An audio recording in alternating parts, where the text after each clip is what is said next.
syukru lahu ala taufiqihi wa imtinani wa asyhadu an la ilaha illallah wahdahu la syarika lah wa asyhadu anna sayyidana Muhammadan abduhu wa rasuluhu da'i ila ridwani. Allahumma salli ala sayyidina Muhammad wa ala alihi wa ashabihi wa sallama tasliman katsiran wa ba'du. Ya ibadallah, usikum wa nafsi bittaqwallah kama qala ta'ala a'udzu billahi minasy syaithanir rajim. Ya ayyuhalladzina amanu taqullaha haqqa tuqatih wa la tamutunna illa wa antum muslimun. Segala puji bagi Allah. Wajib bersyukur kita pagi ini karena iradah Allah, karena kehendak Allah. Kita masih dipertemukan dengan bulan Sa'ban. Ini hari yang ke-9 ya. Bulan Sa'ban. Bulan Sa'ban dikatakan juga bulan As-Sa'im, bulan mendaki. Mendaki atau banyak orang Jawa bilangnya bulan munggah. Kan dikit lagi nanjak bulan Ramadan. Wajib kita syukuri karena banyak peristiwa besar yang terjadi di bulan Sa'ban ini. Dan kita bersyukur Allah tempatkan pagi ini di masjid. Di usia kita yang tidak muda lagi, yang sudah harusnya tajrid, apa sih tajrid? Fokus untuk akhirat. Orangnya disebut mutajarid, orangnya banyak mutajaridin. Kalau orang yang masih sibuk, pagi kerja, sore pulang sibuk, tapi dia tetap melaksanakan ibadah, disebut orang-orang yang muktasibin, karena dia masih usaha bahasa Arabnya kasab. Jadi kasab itu kata kerjanya, orangnya adalah orang-orang yang muktasibin, orang yang masih aktif cari rezeki. Kalau bapak-bapak ada yang sudah pensiun, yang sudah fokus dengan akhirat, disebut apa? Disebut mutajaridin. Mudah-mudahan dengan sisa waktu yang tidak seberapa, karena kata Nabi umur umatku itu nggak jauh dari 60 sampai 70. Kalaupun ada yang 80 udah nggak produktif, banyaknya nyusahin anak kita, udah mati dokter gitu kan, ribut ya kan. Jadi betul kata Rasul, aktifnya paling 70. Lah saya sudah 66. Kalau dikasih 70 aja, tinggal berapa? Tinggal 4 tahun. Mari kita muhasabah. Bagaimana kita memanfaatkan waktu yang enggak seberapa itu? Itu asumsi kalau 4 tahun. Dan kalau besok. Jadi artinya bagaimana kita memanfaatkan, memaksimalkan, melakukan percepatan. Apalagi kita bisa dengan yang sesingkat-singkatnya itu mengingat dosa kita yang begitu panjang. Kalau umur 66, ini asumsinya saya aja gitu, 66 wajib sholat umur 15 ya. Jadi berarti dikurang 14. 66 dikurang 14 berapa? Sekitar 50 sekian. itu yang kita pertanggungjawabkan, Pak. Kita pertanggungjawabkan sholat kita selama sekian puluh tahun itu. Belum lagi kalau kebaikan udah save udah itu. Tapi dosa kita gitu, sepanjang 50 tahunan lebih itu ya. Masya Allah.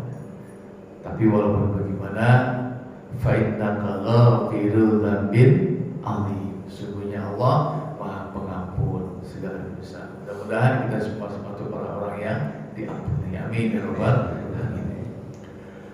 Salawat dan salam kita doakan semoga selalu tercurah limpahkan kepada junjungan kita Nabi Muhammad sallallahu alaihi wasallam. Salam takzim dan salam salut kepada takmir Masjid Al-Muhajirin ya, yang dapat menyelenggarakan taklim subuh dan lagi taklim pada maghrib ke isya ya, dengan tempat yang nyaman, karpet yang empuk, AC yang dingin ya. Habis itu dapat sarapan yang luar biasa ya. Jadi wajib kita syukuri semua itu. Kita doakan Pak Hastono, Pak Jambi yang lagi kurang sehat. Kemudian para pendahulu kita, Pak Yan, istri beliau, Pak Farid Siraju, kemudian Pak Heru Prasaja, itu yang sabiqun al-awwalun, orang-orang yang pertama mendirikan masjid ini. Terkhusus orang tua kita sama-sama Pak Haji Effendi. Kita doakan beliau diberikan kesabaran di dalam memanage, ya, membimbing umat, menyelenggarakan taklim dan seterusnya. Semoga itu semua menjadi sedekah jariah yang terus mengalir, ya, sampai beliau tidak ada pun, insya Allah namanya tetap ada ya, di hati umat, yang sehingga sampai saat ini yang kita masih bisa bertemu.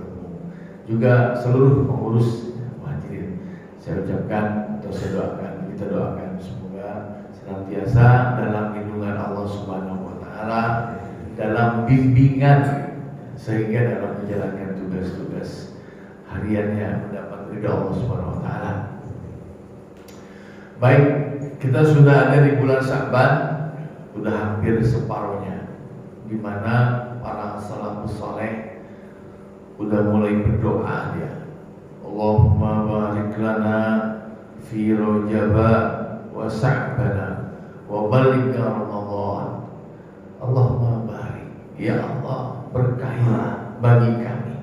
Allahumma barik lana, ya Allah berkahilah bagi kami fi Rajaba, pada bulan Rajab, wa Sya'ban, juga bulan Sya'ban, balik ke Ramadan, sampaikan pada bulan Ramadan. Tentu saja harapan kita, maka kita minta lagi supaya masih diberi kesempatan Ramadan yang tahun depannya lagi, sehingga kita bisa kumpul semua menikmati Idul Fitri di tahun-tahun mendatang lagi. Sehat-sehat semua Pak ya, amin ya rabbal alamin. Kata Sya'ban, ada yang mengatakan kata Esim. Artinya asyim itu yaitu jalan atau gunung, jalan mendaki sedikit lagi kita menghadapi bulan Ramadan. Ada pula yang mengatakan Sya'ban itu bulan Rajab, bulan menanam, Sya'ban bulan menyirami, Ramadan bulan menuai. Oleh karena itu Rasul berpesan, idza dakhala Sya'ban fatahhiru anfusakum. Idza dakhala, apabila telah masuk. Ada kalimat, ada yadkhulu, ada dakhala. Kalau dakhala telah, kalau yadkhulu sedang atau akan. Maka sering para ulama, para mufasir menafsirkan kalau kata sudah itu dianggap pasti. Ya, contohnya man kana akhiru kalamihi bila ilaha illallah dakhalal jannah. Barang siapa yang akhir kalamnya dakhala, telah masuk. Man kana akhiru kalamihi bila ilaha illallah dakhalal jannah. Kok telah masuk surga, kan matinya belum. Itu kalimat untuk menyatakan yakin pasti masuk surga. Lah ini, idza dakhala Sya'ban, apabila sudah yakin memasuki bulan Sya'ban, Fatahhiru anfusakum, sucikan jiwa kalian. Yang disuruh sucikan jiwa, tidak disuruh fatahhiru ansamakum, sucikan badanmu, bukan. Tapi fatahhiru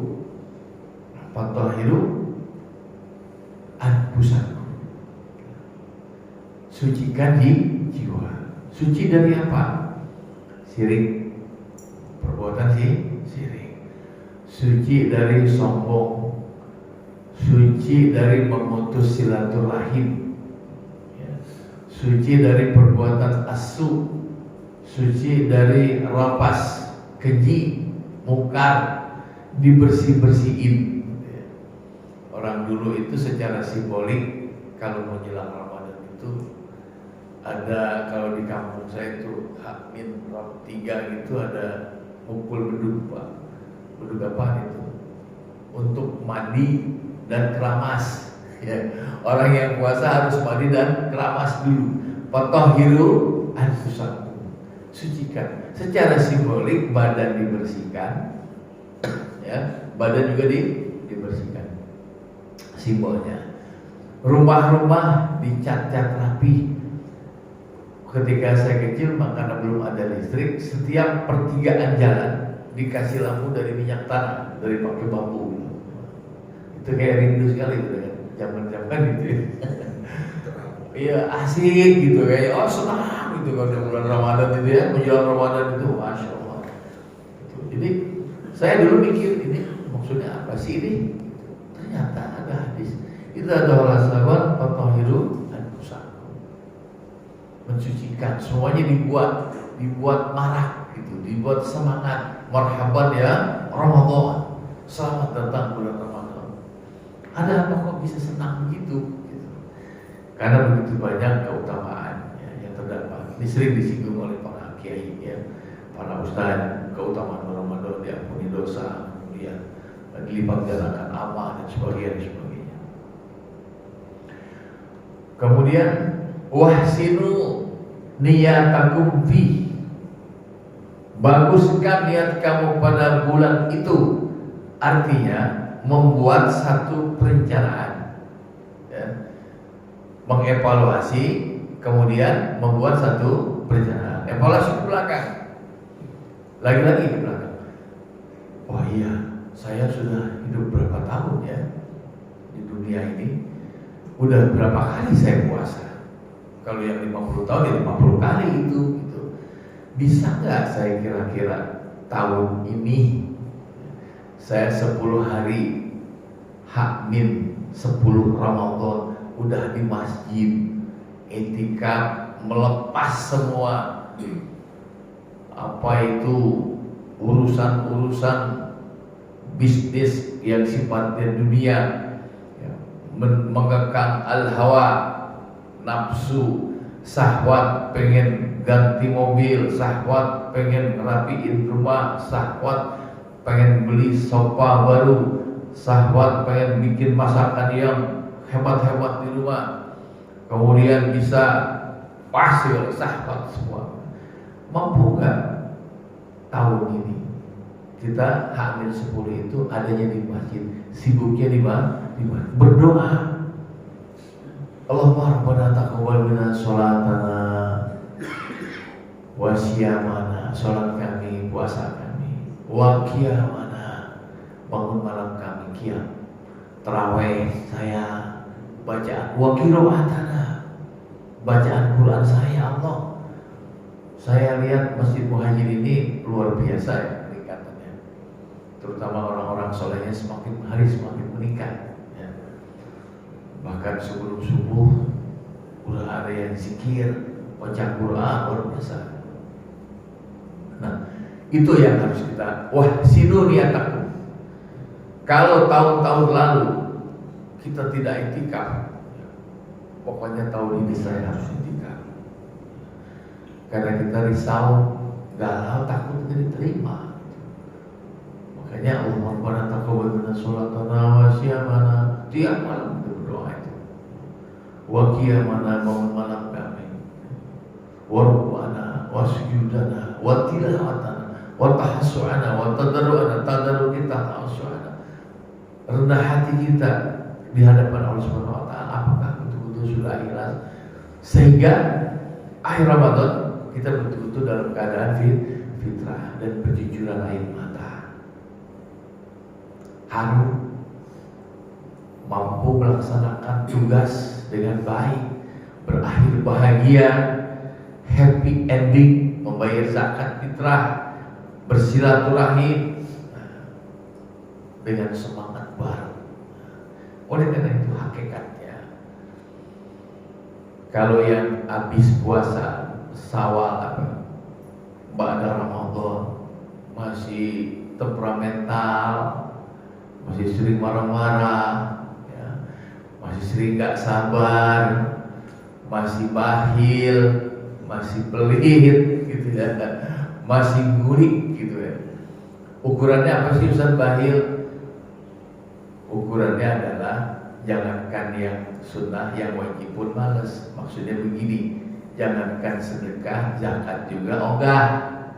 Itu bakhil. Contohnya banyak orang-orang terdahulu, Qarun, Sa'labah. Bapak pernah dengar tentang kisah Sa'labah ya, yang sampai nggak diampuni dosanya oleh Rasul, ditolak. Datang mau zakat kepada Rasul, dia datang ditolak. Zaman Abu Bakar Siddiq datang lagi mau zakat, ditolak lagi. Zaman Umar sampai dia wafat, kenapa? Karena membangkang.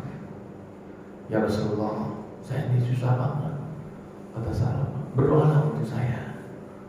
Kemudian kata Rasul, ngapain sih minta kaya? Udah minta kaya saya aja begini. Waktunya sholat, ya, sholat. Waktunya makan, ada rezeki yang dimakan. Kalau nggak ada ya sabar, ya. Udah seperti saya aja. Ya Rasulullah, doa untuk saya, berdoa untuk saya. Ayo Rasul berdoa. Ketika kaya, datanglah putusan untuk meminta zakat, marah. Ini bukan zakat, ini jizyah ini. Ini adalah upeti. Wah, marah dia. Yang lain dulu aja minta, jangan saya. Kok saya terus-terusan? Sahabat ngadu. Rasul kecewa, ya. Didatangi lagi nggak mau, sampai akhirnya Rasul marah. Sahabat yang lain laporan, Sahabat celaka kamu lebih dari kehilangan ibu kamu. Kenapa? Rasul marah, kaget ya. Kemudian dia kembali kepada Rasul karena Rasul merasa terhina. Jadi Rasul kalau untuk pribadi dia nggak akan marah. Nabi Musa juga gitu, dia nggak marah kepada Allah, tapi ketika dia menghina agamanya, menghina Allah, maka Musa pun marah. Kemudian Quran ditenggelamkan. Sahabat juga gitu. Rasul masih lebih bijak, masih lebih sabar dari Musa, nggak disuruh tenggelamkan, tapi nggak nerima zakatnya. Dia datang, dia nggak mau nerima Rasul. Di zaman Abu Bakar juga nggak mau terima. Itulah itu ukuran baik. Nauzubillah semua. Hakikat puasa itu mengasah sensitivitas kepekaan sosial supaya kita habis lebaran itu sudah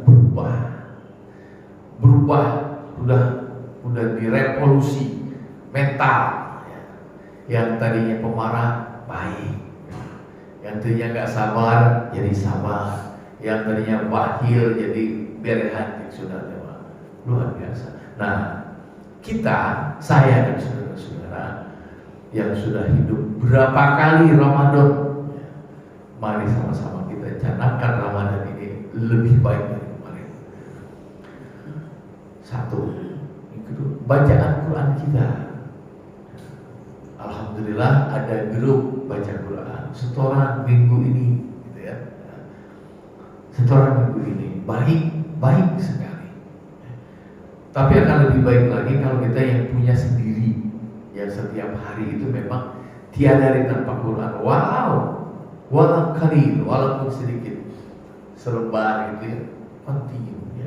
Allah suka amalan yang mudawamah atau terus menerus walau sedikit. Itulah pengertian wahsinuniyatakum bi dibaguskan ilmu pada bulan itu. Kenapa? Karena ada seorang imam, namanya Imam Zunnun. Dia mengatakan kalau puasa itu Sa'ban itu, Rajab itu syahrul zar'i, bulan menanam. Sedangkan Sa'ban syahrul syaqi, bulan memelihara. Ramadan bulan menuai. Oleh karena itu, supaya panennya maksimal, buahnya bagus, karena wakulu yahsudu mazarwa. Setiap kita semuanya wakulu yahsudu, dia akan memanen mazarwa, apa yang dia tanam.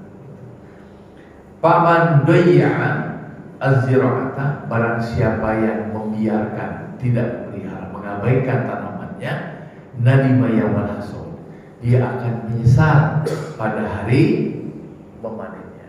Ada dua panennya.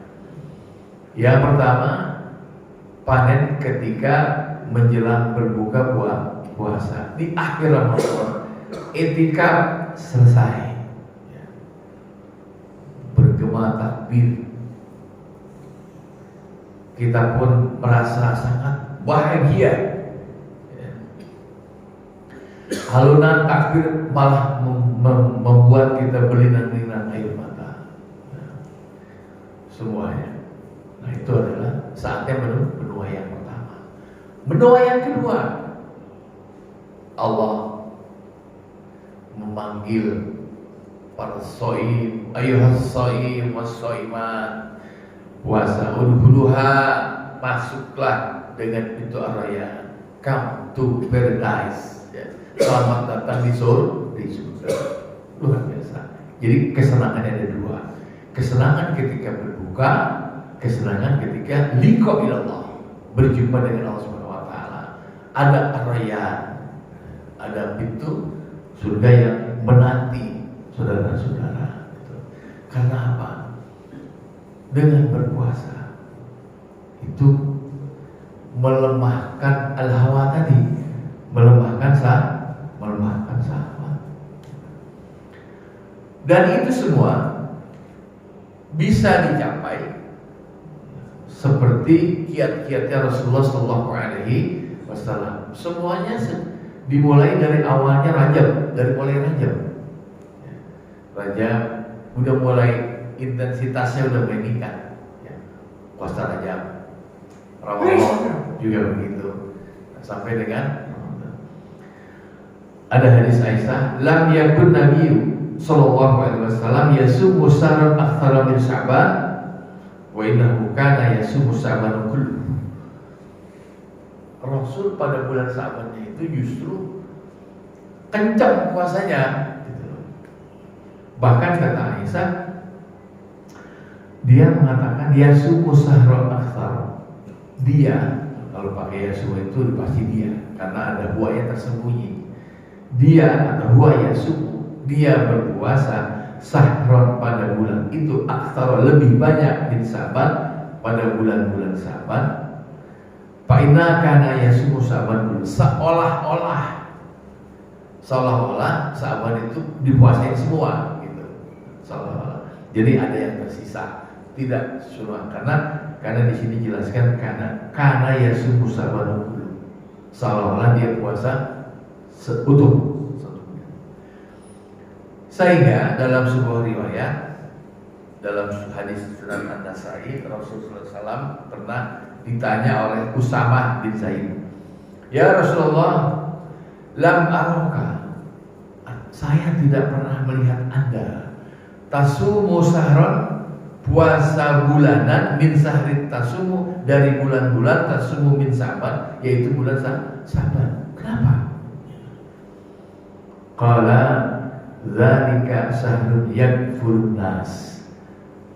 Rasul mengatakan bulan ini di bulan Sya'ban yakfulu, lagi-lagi memakai redaksi yakfulu, bukan ghafil, bukan ghafala. Kalau yakfulu itu kebanyakan dari manusia melalaikan, melakukan gofil, lalai, lupa, lengah gitu.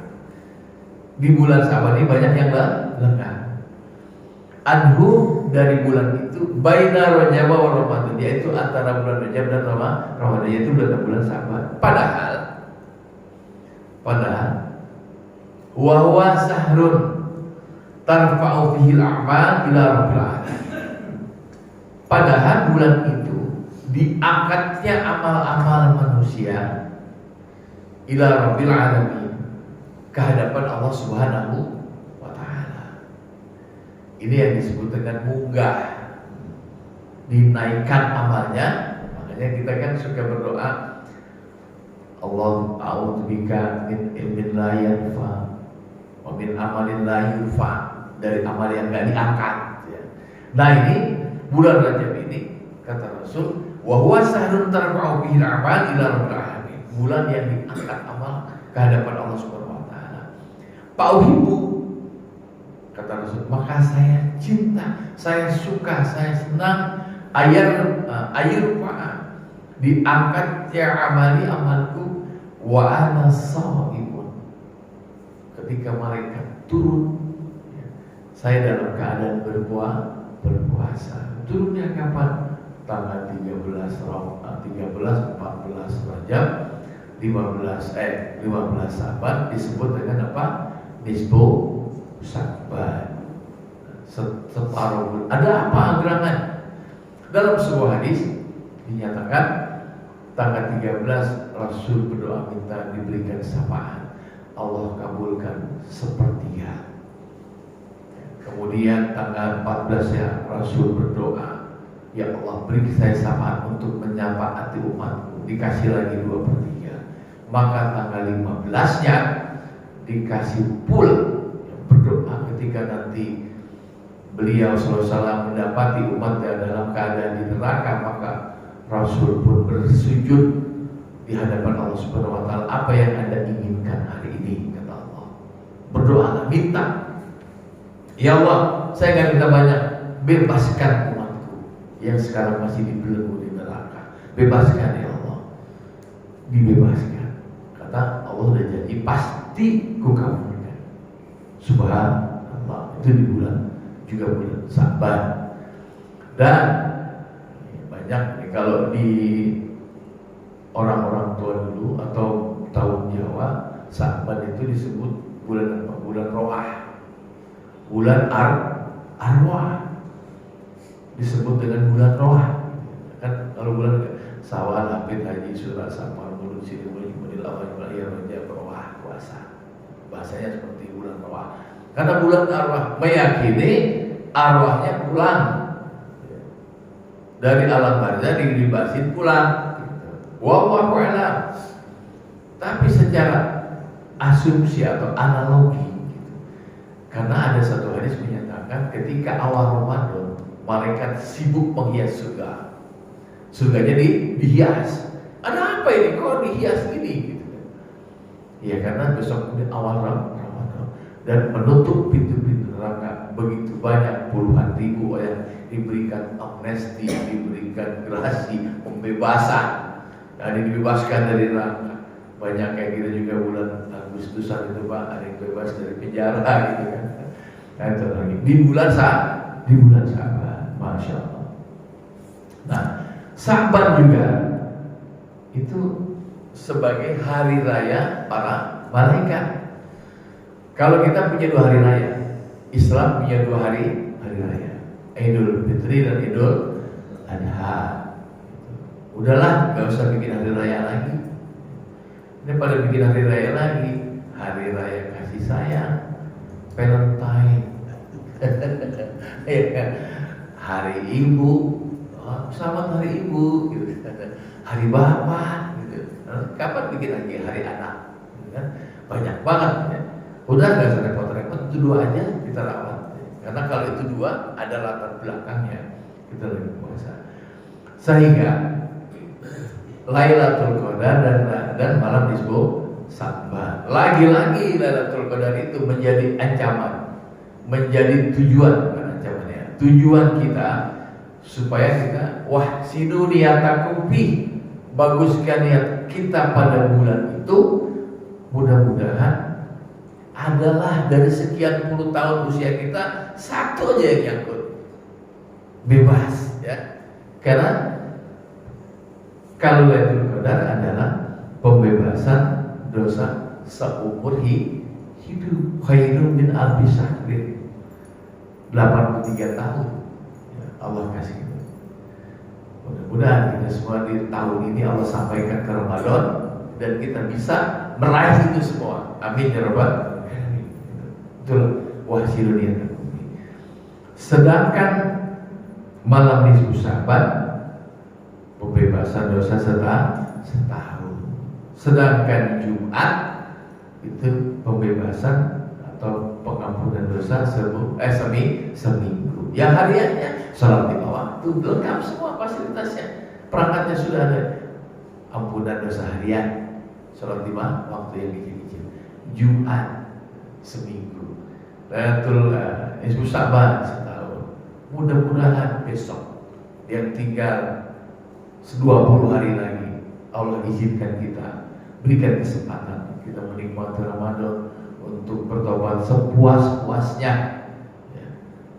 Karena yang tahu tentang kita ya kita sendiri dan Allah Subhanahu wa ta'ala persoalan kita. Mudah-mudahan kita bisa fokus, enggak lagi galau tentang segala macam lain gitu. Karena yang riweuh itu adalah orang pelaku shaim atau shaimah yang puasa, laki-laki maupun perempuan. Itu yang riweuh itu di tingkat awal ya. Coba kata Bung Ustaz dari Padang mengatakan, orang Kristen dia janji sama anaknya, kalau malam tahun baru kamu keluar, saya pecat dari ahli waris. Karena mereka malam tahun baru ibadah. Yang ngetrek bakar ayam, bakar jagung, bakar rumah, siapa? Orang awam ya. Ini juga begitu. Kalau misalnya lebaran, jangan sampai kita termasuk klasifikasi saumul am, yang hanya puasa umum, puasa abangan, puasa biasa, puasa abangan. Karena puasanya hanya sekedar menahan lapar dan haus. Mulut nggak terjaga, yang udah dibahas malam kemarin itu, malam Rabu ya, ada tentang penglihatan harus puasa juga, pendengaran harus puasa juga. Nah oleh karenanya dengan berpuasa itu kita pun merubah ya, bisa menjadi lebih baik. Makanya tadi kita ulangi, kalau puasa lebaran itu masih begitu-gitu aja, maka hakikat puasa kita tidak tercapai. Alhamdulillah semua. Nah kita simpulkan bahwasanya Ramadan ini supaya kita betul-betul lebarannya itu memproklamirkan diri ya, memproklamasikan diri sebagai hari kemenangan gitu kan, orang bilangnya kan hari kemenangan. Benar gak kita udah memenangkan itu? Benar gak kita puasa kita sudah menang? Ya. Benar gak tarawih kita menang? Benar kita sudah menang paling tidak nggak usah 1 juz saja hatam gitu. Keren. Apalagi sampai 3 juz. Wah Ustaz, saya sahabatnya saya udah 2 kali hatam. Wah luar biasa. Itulah yang dimaksud dengan hadis tadi. Ya, artinya Fatwahirat Pusakum Wasilun ya, sehingga kita betul-betul diwisuda ya, mendapat diwisuda. Begitu Idul Fitri kita diwisuda, sehingga kita pun yakin sebab ada perasaan kita mengikuti lebaran dengan pakaian yang mewah, dengan serba asik gitu, tapi ada di dalam tuh ada yang ngeganjel. Ini saya puasa, kemarin saya agak sedikit marah sama saudara saya atau begini begitu gitu. Kemudian yakin nggak sih saya puasa saya? Tapi kita happy, tapi kita merayakannya dengan wah gitu.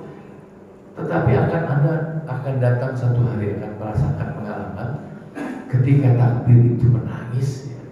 Bukan menangis karena nggak punya duit, gitu. Tapi menangis ada rasa happy, rasa bahagia yang mendalam karena usaha kita mempertahankan saum itu selesai semuanya rapi, zakat oke, kemudian sholat tarawih juga oke. Maka itulah kita akan mendapatkan satu kebahagiaan yang luar biasa, kembali kepada fitrah, ya. Mudah-mudahan bermanfaat. Ada yang ingin menambahkan, dipersilakan barangkali dari jamaah.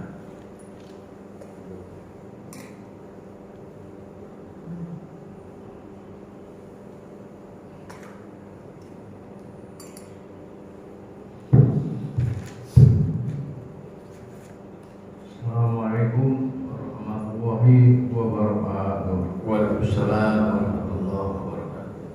Ustaz, ini doa yang mengenai Allahumma taqabbal minna ruku'ana wa sujudana. Jadi kalau kita selama ini sudah melakukan ibadah sholat selama berapa puluh tahun gitu ya, jadi apakah benar kita sujud kita dan rukuk kita ini sudah benar atau belum? Tapi ada juga yang informasi bahwa selama ibadah 60 tahun rukuknya nggak benar sama sujudnya nggak benar, itu ditolak. Apa benar begitu? Terima kasih. Wassalamualaikum warahmatullahi wabarakatuh. Ya, Masya Allah, ini pertanyaannya luar biasa ini, ya.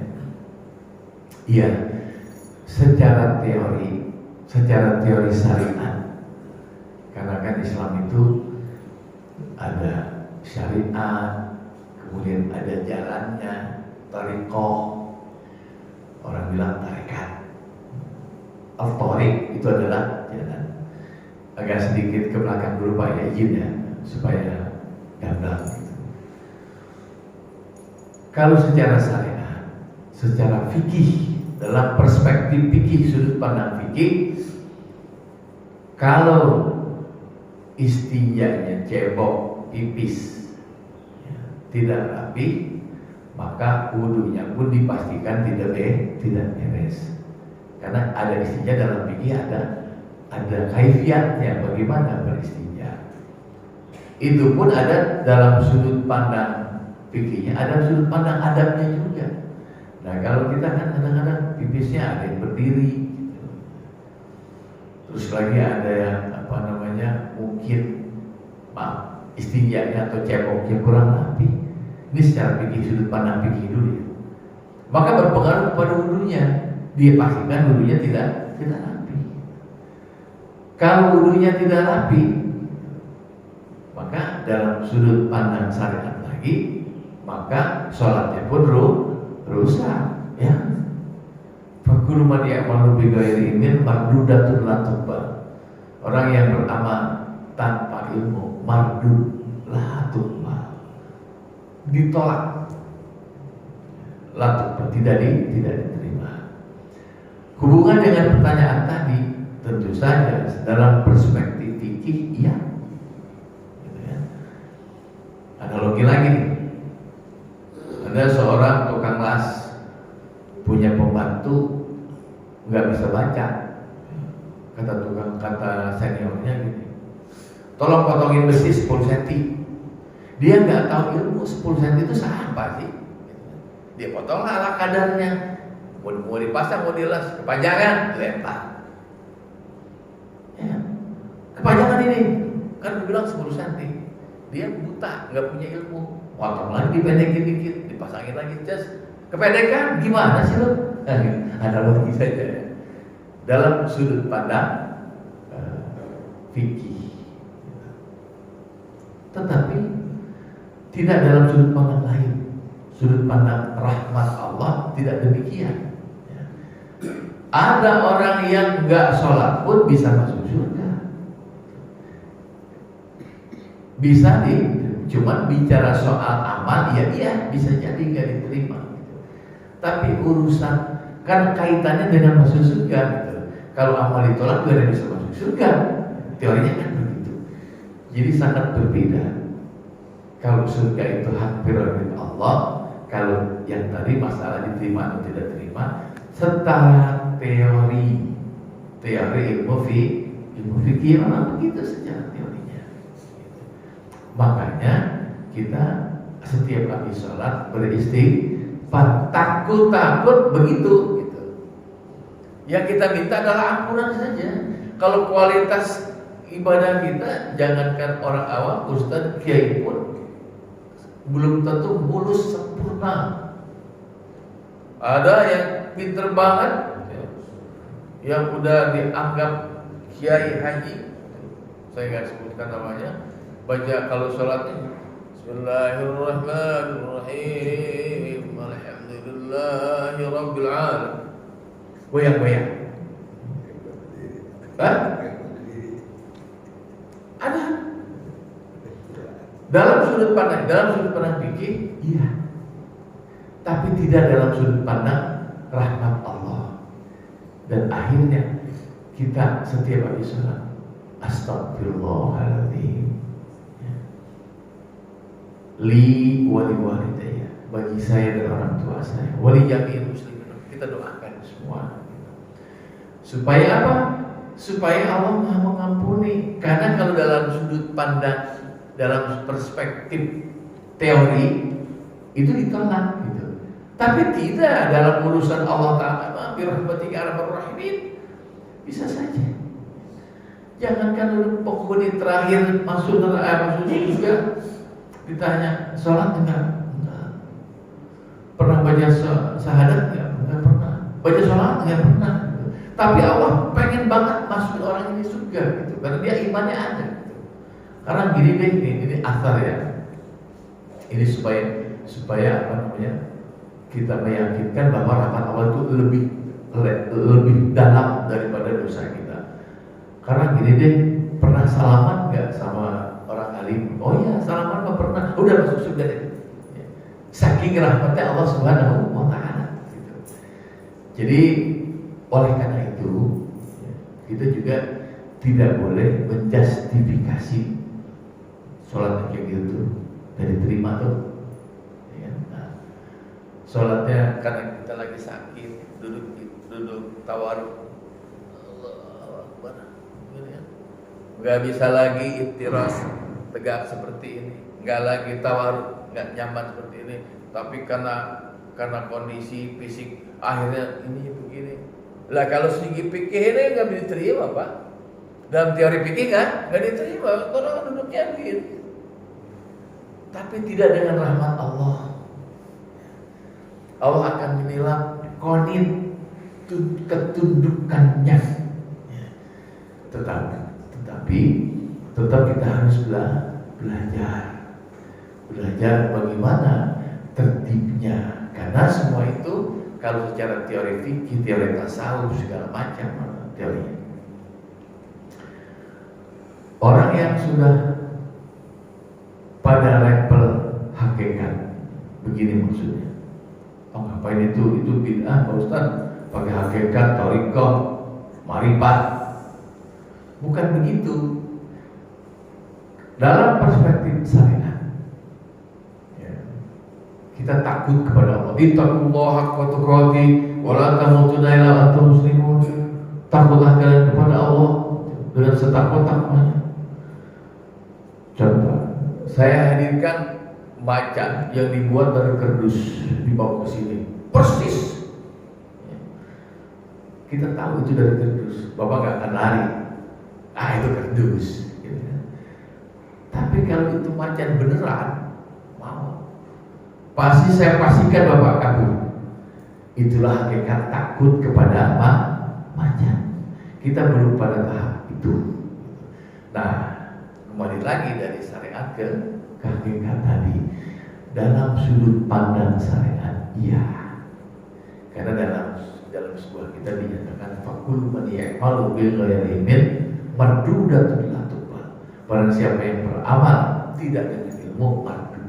Dan banyak lagi amalan orang yang punya ilmu lebih hebat dari orang amalan yang sekian rakaat orang yang bodoh. Kalau dalam segi akhlak tidak demikian. demikian bro, ya kan? Dalam segi rahmat Allah tidak demikian. Allah akan nilai konitnya. Tapi ada Ustaz, Rasul pernah memperbaiki sholatnya. Rasul lagi bertemu dengan sahabat, datang orang sholat, kemudian datang salaman lagi, ulangi lagi sholat kamu. Ya Rasul, sholat lagi dia 2 kali. Habis sholat, ulangi lagi ya Rasul. Kau ulangi lagi sholatnya. Siap. 3 kali ya Rasul. Saya nggak punya pengetahuan lagi tentang sholat itu. Saya bisanya cuma segitu. Kemudian Rasul, sholatlah dengan tumanina. Itu artinya ajaran supaya sholat tertib dan tertib. Gitu. Tidak asal, dilengkapi, dibarengi dengan tertib dan adab sholat. Jadi kesimpulannya, benarkah orang yang tidak berilmu, rukunya, sujudnya tidak diterima dalam sudut pandang pengetahuan fikih, teori-teori fikih? Iya. Tapi dalam pandangan rahmat Allah tidak demikian. Pertama, wallahu ghafurur rahim. Jangankan lagi yang sholat enggak beres, yang enggak sholatnya diampuni kalau dia bertobat ujung-ujungnya. Demikian ya. Semoga bermanfaat. Assalamualaikum warahmatullahi wabarakatuh. Assalamualaikum. Izin Pak Ustaz, untuk masalah Ramadan ini Pak Ustaz. Apa Ramadan? Ramadan Iya. Di dalam surat Al-Baqarah ayat 186 itu kan yang paling diutamakan atau disiapkan adalah iman. Kita harus sudah berusaha untuk meninggalkan sahabat dunia. Tapi kalau kita lihat kenyataannya, fakta yang ada, paling gampang lah 10 hari terakhir bulan puasa ini kondisi masjid bukan makin penuh tapi makin berkurang. Bahkan kegiatan-kegiatan yang harusnya dilaksanakan dikurangi. Tidak seperti yang dicontohkan Rasul dan sahabatnya. 10 hari terakhir mengencangkan perut, kemudian meninggalkan tempat tidur untuk melaksanakan itikaf. Nah, supaya kita ini bisa istiqomah dari mulai start pertama kemudian sampai terakhir, apa yang harus kita lakukan Pak Ustaz? Supaya tidak mengurangi kegiatan-kegiatan yang justru puncaknya itu adalah hari terakhir. Tapi banyak yang di masjid ini yang mengurangi kegiatan hari terakhir. Terima kasih. Assalamualaikum warahmatullahi wabarakatuh. Masya Allah. Memang justru itu yang dari awal tema kita itu supaya nggak begitu, gitu ya. Karena dari awal kita sudah bahas idza dakhala Sya'ban fatahhiru anfusakum. Mulai bulan Rajab aja dengan Sya'ban, orang-orang soleh itu sudah berdoa, ya Allah sampaikan saya ke bulan Sya'ban. Sesudah berpuasa bulan Sya'ban, ya Rabbana taqabbal minna sholatana wa siyam, berdoa lagi takut tidak diterima. Tentu saja itu terkait dengan pengetahuan umat. Ya, yang begitu itu karena kurang mendapatkan pencerahan dari awal tentang puasa itu sendiri. Makanya kata ulama, dia membuat klasifikasi puasa itu menjadi 3 golongan. Yang pertama shaumul am. Yang dimaksud dengan Pak Cardi tadi itu, begitu H-2, H-1 itu barisan menjadi maju gitu kan. Ini kelompok shaumul am. Puasanya awam, puasa abangan ya. Kemudian ada lagi puasanya yang udah fokus nih, matanya dipuasakan, tangannya, perutnya dari barang yang haram. Shaumul huas, puasa huas. Kelompok yang ketiga huasil huas, khusus dari orang-orang yang khusus. Dan memang secara sunatullah, kalau dari rekrutan prajurit Pak Hastono yang naik sampai jadi jenderal itu naik semua kan? Pasti tidak, iya kan? Pasti tidak lah, ya kan? Ada yang bertahun-tahun di prajurit, gitu kan? Maksud saya, secara sunatullah memang begitu. Jangan-jangankan zaman sekarang, 1400 tahun lebih jarak kita dengan Rasul. Pada zaman Rasul pun begitu juga Pak, sama ya, memang begitu gitu. Ya memang sudah sunatullah gitu, karena setiap perekrutan masuk surga itu pasti ada audisinya gitu. Ada yang audisi awal sih malam pertama itu banyak, itu penuh ya. Masjid menjadi sempit, kecil ya. Tapi begitu berikutnya saring lagi. Bapak perhatikan secara alamnya. Atau ini kan binatang apa itu? Laron. 7.000-an gitu kan. Itu apa namanya? Audisi secara alamiah untuk mencari pemimpin. Ada satu yang kemudian lulus, kalau dilihat di lubang itu laron sebesar gini, gede. Yang lain dijaga yang lain. Itu kalau kita itibar, ternyata proses untuk mengangkat bosnya itu, junjungannya itu, prosesnya luar biasa. Diterbangkan oleh Allah Ta'ala mana-mana. Ada yang kelindes kotor, ada yang dimakan kucing, dimakan cicak, tapi ada yang lurus. Itulah prosesnya. Jawabannya, kiatnya seperti apa? Tentu saja ada iradah, ada kemauan untuk meningkatkan diri. Dan Rasul sudah kasih warning tadi, idza dakhala Sa'ban, apabila masuk bulan fatahiru anfusakum. Yang di situ dijelaskan bukan fatahiru ajsamakum biasanya, tapi anfus jiwa. Jiwa itu ya ilmunya, ya, pencerahan tentang halal haramnya, faedah, kemudian keutamaan fadilah puasa, diberikan pengetahuan itu. Kenapa terjadi seperti itu? Karena mereka puasanya awam. Ya. Tugas siapa? Tugas kita. Tugas para kiai, para ustaz, para penyelenggara rumah ibadah. Kiat seperti itu. Jadi harus sistematis. Banyak orang kan bilang, Ustaz, sengaja saya Ustaz bikin acara zikir akbar akhir tahun. Tahun Kristen, tahun Masehi, kan gak matching tuh. Temanya zikir akbar akhir tahun, muhasabah akhir tahun. Yang di muhasabah itu tahunnya bukan tahun kita, gitu kan gak matching. Maksud saya, pengetahuan itu diatur. Alasannya apa? Supaya mereka nggak keluar, Ustaz. Supaya mereka nggak keluar ke tren. Ya Pak, ketinggalan. Mereka udah di puncak semua. Yang punya duit itu mereka udah pada jalan-jalan di puncak. Mana kita baru mengadakan zikir akbar, telat. Mestinya gimana? Ya seperti ini. Umat dibina, ya, diberikan pencerahan, dikasih pengetahuannya. Kalau sudah secara integratif pengetahuannya, pembinaan imannya, semua kerjasama masjid dan jamaahnya, insya Allah akan meningkat. Kalau Ramadan tahun lalu yang itikaf sedikit, insya Allah tahun ini akan bertambah. Kira-kira seperti itu terjadi. Wallahu a'lam. Alhamdulillah. Assalamualaikum warahmatullahi wabarakatuh. Waalaikumsalam. Hambali. Di zaman dahulu ada orang membunuh bukan 1 tapi 199 dulu. Terus? Tapi dia belum punya amal, dijamin masuk surga. Padahal syarat untuk masuk surga ada 3. Ya dijelaskan tuh di dalam apabila anak Adam meninggal dunia, putus segala amalnya kecuali 3. Ya, tolong dijelaskan. Assalamualaikum warahmatullahi wabarakatuh. Masya Allah. Idza matabtu Adam in qata amalu ila min salasin.